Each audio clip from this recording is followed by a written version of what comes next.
Welcome back to my YouTube channel Bihar career academy. और इस video में हम बात करेंगे पॉलिटिक्स के रिलेटेड जीके जीएस के बारे में, जिसमें हम टॉप 50 एमसीक्यूज क्वेश्चन आंसर की बात करेंगे, जो सभी एग्जामों के लिए बहुत इंपॉर्टेंट क्वेश्चन आंसर है। इससे जरूर किसी भी एग्जाम में आपको 1-2 नंबर इससे जरूर मिलेंगे। तो चलिए वीडियो स्टार्ट करते हैं। हमारा पहला क्वेश्चन है, भारतीय संविधान का गठन करने में कितने दिन लगे?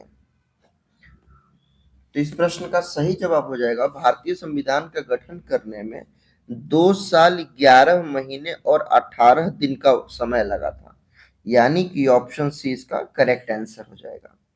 हमारा नेक्स्ट क्वेश्चन है, संविधान का कौन सा अनुच्छेद राष्ट्रीय ध्वज और प्रतीक का उल्लेख करता है? याद रखिएगा, राष्ट्रीय ध्वज और प्रतीक का उल्लेख करता है। तो वो अनुच्छेद है 51A। याद रखिएगा, अनुच्छेद 51A, यानी कि ऑप्शन बी इसका करेक्ट आंसर हो जाएगा। हमारा नेक्स्ट क्वेश्चन है, आर्थिक असमानता को दूर करने का उद्देश्य किस भाग में दिया गया है? तो आप लोग याद रखिएगा, आर्थिक समानता को दूर करने का जो उद्देश्य है वो भाग 4 यानी कि ऑप्शन सी भाग 4 में दिया गया है। ऑप्शन सी इसका करेक्ट आंसर हो जाएगा। नेक्स्ट क्वेश्चन है, न्यायपालिका की स्वतंत्रता का उल्लेख संविधान के किस भाग में है?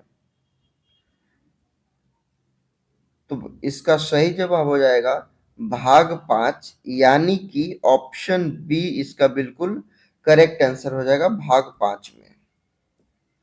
अगला प्रश्न है, अनुच्छेद 21A किससे संबंधित है? अगर इससे पहले अगर आपको ये सेशन पसंद आ रहा है तो प्लीज लाइक कर दीजिए, और चैनल पर अगर आप नए हैं तो प्लीज सब्सक्राइब कर लीजिए, ताकि ऐसे इंफॉर्मेटिव वीडियो आपको मिलते रहे। आते हैं अपने टॉपिक पे। तो जो अनुच्छेद 21A है वो किससे संबंधित है? इसका सही जवाब है शिक्षा और अधिकार से संबंधित है, यानी कि ऑप्शन इसका करेक्ट आंसर हो जाएगा। हमारा अगला प्रश्न है, संविधान की किस अनुसूची में अनुसूचित जातियों और अनुसूचित जनजातियों की सूची दी गई है? प्रश्न का सही जवाब है 5वीं अनुसूची, यानी कि ऑप्शन ए बिल्कुल राइट आंसर हो जाएगा। हमारा अगला प्रश्न रहेगा, भारतीय संविधान में संसद को भंग करने का अधिकार किसे है?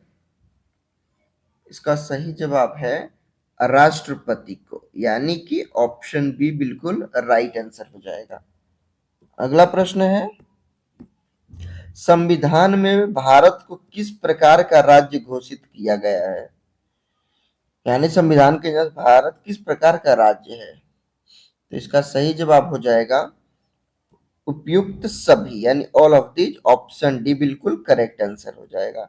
याद रखिएगा, भारत एक समाजवादी, धर्मनिरपेक्ष और लोकतांत्रिक देश है।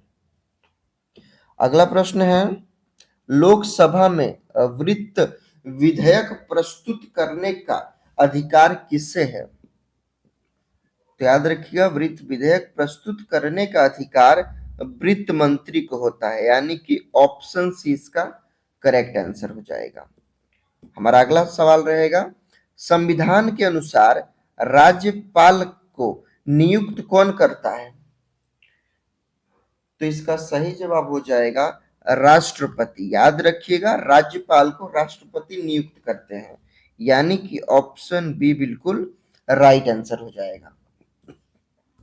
नेक्स्ट क्वेश्चन है, भारत के किस अनुच्छेद के तहत वित्तीय आपातकाल की घोषणा की जाती है? किसकी? तो वित्तीय आपातकाल की घोषणा की जाती है। तो किस अनुच्छेद के तहत? इसका सही जवाब हो जाएगा अनुच्छेद 2 के तहत।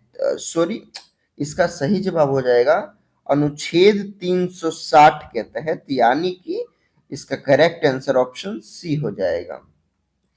हमारा अगला प्रश्न रहेगा, संविधान के किस भाग में नागरिकता का प्रावधान है। तो संविधान के भाग 2 में नागरिकता का प्रावधान है, यानी कि ऑप्शन बी बिल्कुल राइट आंसर हो जाएगा। हमारा अगला प्रश्न रहेगा, अनुच्छेद 668 के तहत कौन सा अधिकार आता है? तो अनुच्छेद 368 के तहत संविधान संशोधन का अधिकार आता है, यानी कि ऑप्शन बी बिल्कुल राइट आंसर हो जाएगा। अगला प्रश्न है, संविधान में लोकसभा की अधिकतम सदस्य की संख्या कितनी निर्धारित है? आप लोग इसका कमेंट में जरूर आंसर बताइए कितनी है।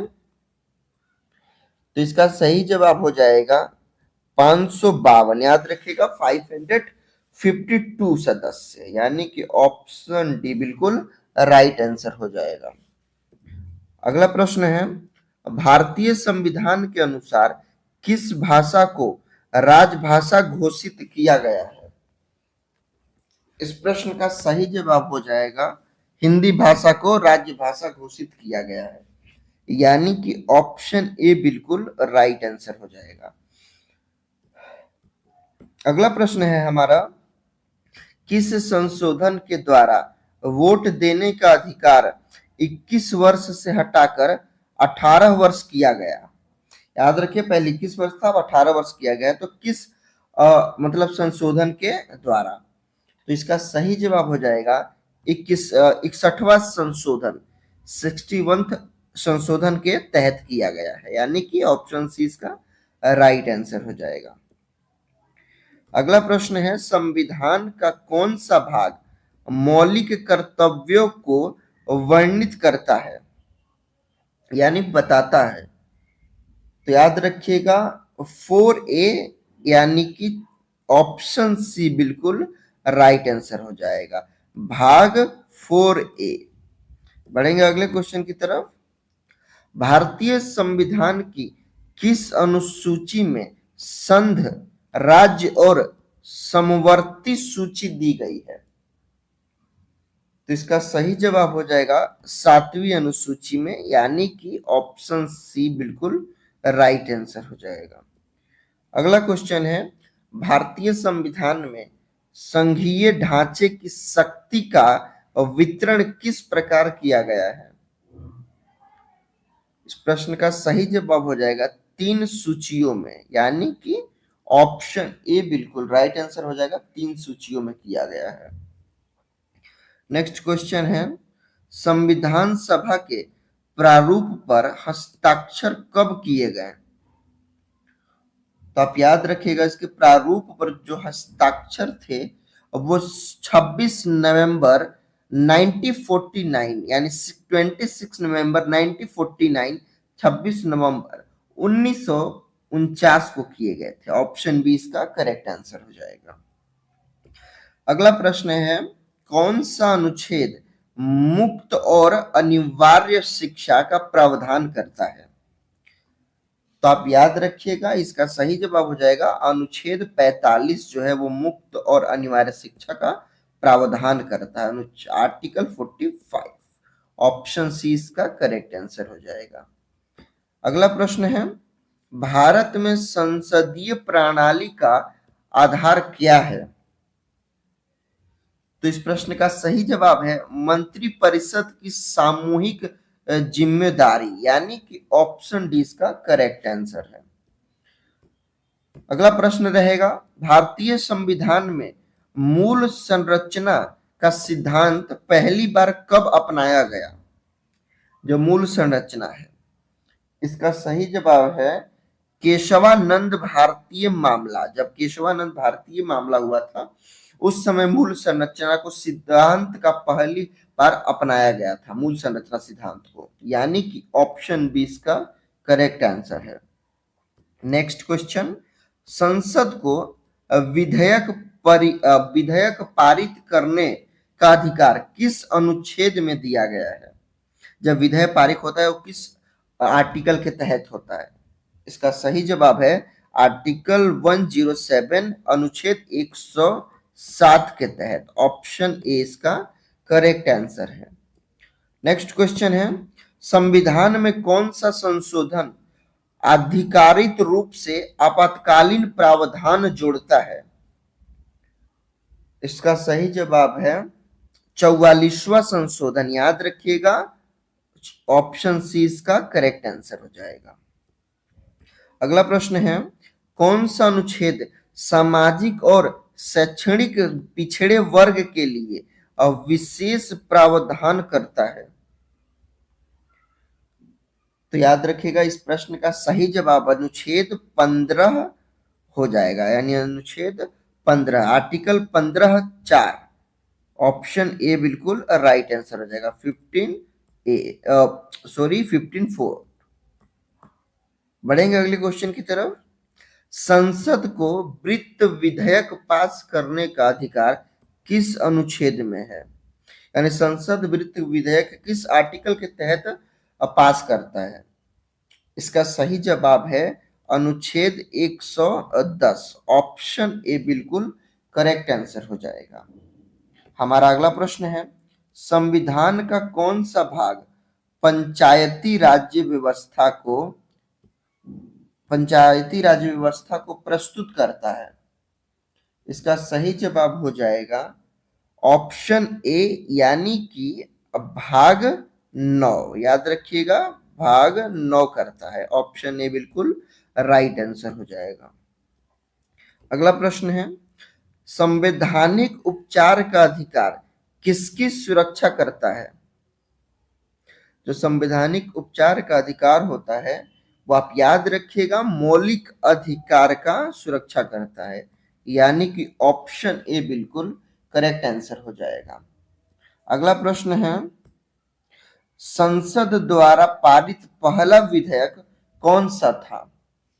तो संसद द्वारा पारित पहला विधेयक प्रेस और पुस्तक रजिस्ट्रीकरण अधिनियम था, यानी कि ऑप्शन डी इसका करेक्ट आंसर हो जाएगा। नेक्स्ट क्वेश्चन है हमारा, संविधान का कौन सा भाग किसी भी सरकारी कर्मचारी को काम से नहीं हटाने का अधिकार देता है? यानी जो गवर्नमेंट एम्प्लॉय होते हैं उनको न हटाने का अधिकार देता है। संविधान का कौन सा भाग? इसका सही जवाब है ऑप्शन डी, भाग 50। याद रखिएगा, भाग 50 जो है वो न हटाने का अधिकार देता है। अगला प्रश्न है, संविधान में संघीय ढांचे का पालन करने के लिए कौन सी प्रणाली अपनाई गई है? तो इसका सही जवाब है उपयुक्त सभी, यानी कि शक्तियों का विभाजन, समवर्तीय सूची और स्वतंत्र न्यायपालिका सभी को अपनाया गया है। नेक्स्ट क्वेश्चन है, भारत का राष्ट्रीय विकास परिषद एनडीसी कब स्थापित की गई? इसका सही जवाब हो जाएगा, जो एनडीसी है उसको 1952 में स्थापित किया गया, यानी कि ऑप्शन डी इसका करेक्ट आंसर हो जाएगा। अगला प्रश्न है हमारा, किस अनुच्छेद में भारत के राष्ट्रपति की शक्तियां और कर्तव्य वर्णित हैं? जो राष्ट्रपति के पावर्स और उनके जो कर्तव्य है उनको वर्णित किया गया है। याद रखिएगा अनुच्छेद 53 में, ऑप्शन ए बिल्कुल राइट आंसर हो जाएगा। अगला प्रश्न है, कौन सा अनुच्छेद राइट टू प्रॉपर्टी को कानून अधिकार बनाता है? इसका सही जवाब है अनुच्छेद 300 ए, आर्टिकल 300 ए जो है वो राइट टू प्रॉपर्टी को कानून अधिकार बनाता है, यानी ऑप्शन बी बिल्कुल राइट आंसर हो जाएगा। अगला प्रश्न है हमारा, भारतीय संविधान में राज्य का नीति निदेशक तत्व किससे प्रेरित है? इसका सही जवाब है आयरिश संविधान। याद रखिएगा, आयरिश संविधान से प्रेरित है, यानी कि ऑप्शन सी इसका करेक्ट आंसर हो जाएगा। नेक्स्ट क्वेश्चन है, राष्ट्रपति द्वारा जारी किया गया अध्यादेश कितने समय तक मान्य रहता है? जो राष्ट्रपति अध्यादेश लागू करते हैं वो कितने देर तक मान्य रहता है? तो इसका सही जवाब हो जाएगा संसद की अगली बैठक तक मान्य रहता है, यानी कि ऑप्शन सी इसका करेक्ट आंसर हो जाएगा। बढ़ते हैं अगले प्रश्न की तरफ।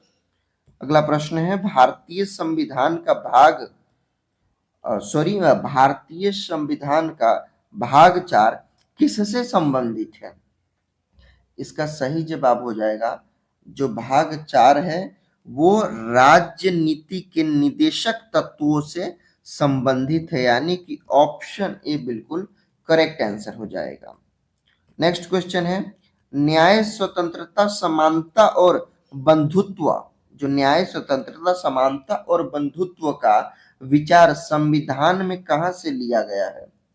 तो इसका सही जवाब हो जाएगा प्रस्तावना से लिया गया है, यानी कि ऑप्शन ए बिल्कुल करेक्ट आंसर हो जाएगा। नेक्स्ट क्वेश्चन है भाषा आयोग का गठन किस अनुच्छेद के तहत किया गया है? तो याद रखिएगा भाषा आयोग का गठन अनुच्छेद 351 यानी आर्टिकल 350 और 1 के तहत किया गया है। ऑप्शन डी इसका करेक्ट आंसर हो जाएगा। नेक्स्ट क्वेश्चन है संसद के संयुक्त सत्र की अध्यक्षता कौन करता है? तो याद रखिएगा जो संसद के संयुक्त सत्र की अध्यक्षता करते हैं वे होते हैं लोकसभा के अध्यक्ष, यानी कि ऑप्शन सी इसका करेक्ट आंसर हो जाएगा। नेक्स्ट क्वेश्चन है भारतीय संविधान की 9वीं अनुसूची 9th आर्टिकल किससे संबंधित है? तो जो 9वीं अनुसूची है वो संबंधित है भूमि सुधार और जमींदारी उन्मूलन से, यानी कि ऑप्शन बी इसका करेक्ट आंसर हो जाएगा। नेक्स्ट क्वेश्चन है भारतीय संविधान के अनुच्छेद 17 का मुख्य उद्देश्य क्या है? इसका सही जवाब हो जाएगा अनुच्छेद 17 का जो मुख्य उद्देश्य है वो है अस्पृश्यता का अंत, यानी कि जो छुआछूत होती है इसकी इसमें बात की गई है। ऑप्शन बी बिल्कुल राइट आंसर हो जाएगा। अगला प्रश्न है भारतीय संविधान की प्रस्तावना में लोकतंत्र का अर्थ क्या है? लोकतंत्र का मीनिंग क्या है? इसका सही जवाब हो जाएगा जनता का शासन, यानी कि ऑप्शन बी बिल्कुल करेक्ट आंसर हो जाएगा। अगला प्रश्न है भारतीय संविधान की प्रस्तावना को हमारा संविधान का परिचय किसने कहा है? भारतीय संविधान की प्रस्तावना को हमारा संविधान का परिचय किसने कहा है? इसका सही जवाब है N.A. पलकीवाला। याद रखिएगा N.A. पलकीवाला ने कहा है। ऑप्शन सी इसका करेक्ट आंसर हो जाएगा। नेक्स्ट क्वेश्चन है अनुच्छेद 370 का संबंध किससे है? याद रखिएगा आर्टिकल 370 का संबंध जम्मू कश्मीर को विशेष दर्जा देने से है, यानी कि ऑप्शन ए बिल्कुल करेक्ट आंसर हो जाएगा। अगला प्रश्न है संविधान का कौन सा अनुच्छेद भाषीय अल्पसंख्यकों के अधिकारों की रक्षा करता है? इस प्रश्न का सही जवाब हो जाएगा अनुच्छेद 30, यानी कि ऑप्शन बी बिल्कुल करेक्ट आंसर हो जाएगा। अगला प्रश्न है हमारा भारत में पहला आम चुनाव कब हुआ था? तो भारत का पहला आम चुनाव 1951 से 52 के बीच में हुआ था, यानी कि ऑप्शन सी इसका करेक्ट आंसर हो जाएगा। ये आपके लिए यहाँ पर टेस्ट क्वेश्चन है, तो आप अगर आपने पूरी वीडियो देखी होगी तो आप इसका आंसर कमेंट में जरूर बता सकते हैं। तो प्लीज आप कमेंट में इसका आंसर बताइएगा। आप अपना स्कोर बताइएगा कि आपने जो है वो टोटल में से कितना स्कोर किया है, ताकि इससे आपके एफिशिएंसी का पता चलेगा और आपको पॉलिटी टॉपिक से कितनी जानकारी है इसका पता लगेगा। वीडियो पसंद आई है तो प्लीज जो वीडियो का है वो लाइक कर दीजिए और चैनल को सब्सक्राइब कर दीजिए, ताकि ऐसी वीडियो की नोटिफिकेशन आपको मिलती रहे। वीडियो देखने के लिए धन्यवाद। मिलेंगे नेक्स्ट वीडियो में।